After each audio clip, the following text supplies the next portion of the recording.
YCP నేత ధర్మాన ప్రసాద్పై శ్రీకాకుళం జిల్లా Tekkali MLC Duvvada Srinivas విరుచుకుపడ్డారు. టెక్కల్లో స్వర్ణకారుల భూమిని ధర్మాన ప్రసాదరావు మంత్రి అచ్చెన్న కబ్జా చేయాలని చూస్తారని ఆరోపించారు. 5 సంవత్సరాల ఇంటికే పరిమితమైన ధర్మాన ఇప్పటికే ఆ భూమిలో కాంపౌండ్ కూడా కట్టేశారని తెలిపారు. ధర్మాన ప్రసాద్ కొత్తగా ఏం మాట్లాడతాడంటే ప్రజలందరూ గగ్గోలు పెడుతున్నారంట.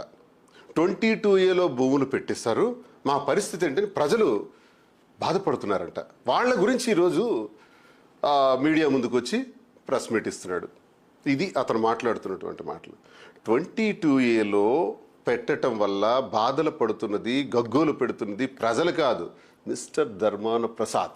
ఈ భూమిపై ఏదైతే ఇప్పుడు ఈ భూమిపై కాంపౌండ్ వాల్స్ కట్టేసి ఆక్రమించారో, నేను అధికారంలోకి వచ్చిన తర్వాత తాజ్మహల్ కట్టినా కొట్టి పడేసి ప్రభుత్వ ఆఫీసులు కడతానని అచ్చెన్నాయుడు మాట ఇచ్చాడు.